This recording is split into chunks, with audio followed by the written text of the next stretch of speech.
ఈరోజు నంద్యాల పట్టణంలో ఏ బజారు చూసినా దోమల బెడద ఎక్కువ ఉంది, చాలామంది అంటున్నారు.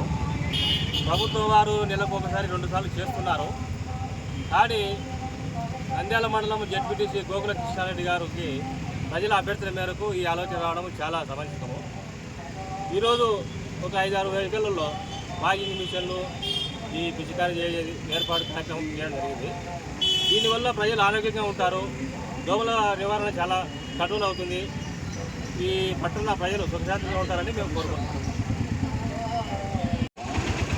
ఈరోజు నంద్యాలలో మనకున్న దోమల బాధతో ప్రజలందరూ నా దగ్గరకు వచ్చి వేడుకోవడం జరిగింది. దోమలకు ఏదైనా నివారణ కొరకు ఏదైనా చేయండి అని చెప్పి ప్రతి ఒక్క వార్డు నుంచి వచ్చి మమ్మల్ని అడగడం జరిగింది. ఏదో మా వంతు సాయం కింద ఈరోజు ఈ దోమల నివారణకై మేము మా సొంత నిధులతో ఈరోజు ఒక 10 మిషన్లు తెప్పించడం జరిగింది. ఆ 10 మిషన్లు ఈరోజు మొదటి రోజు కాబట్టి కొంచెం ఆలస్యమై ఈరోజు స్టార్టింగ్ ఒక 5 వెహికల్స్తో స్టార్ట్ చేస్తున్నాము. ఒక 10 పిచికారీ మిషన్లు తెప్పించడం జరిగింది.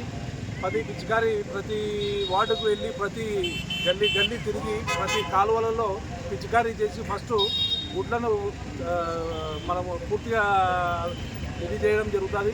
ఆ తర్వాత మళ్ళీ ఫాగ్ మిషన్లు తెప్పించడం కూడా జరిగింది. ఆ ఫాగ్ మిషన్లు కూడా రోజు మార్చి రోజు ఒకరోజు పిచికారీ చేస్తే ఒకరోజు ఫాగ్ చేయడం అట్లా ఒక ప్యాటర్న్గా మేము పెట్టుకొని ప్రజల్లోకి పోయి మాకు తోచిన సాయం ద్వారా ఈ సాయం చేద్దామని మేము ఈరోజు ముందరకు వచ్చి ఈరోజు ఈ కార్యక్రమం మొదలు పెట్టడం జరిగింది. Thank you.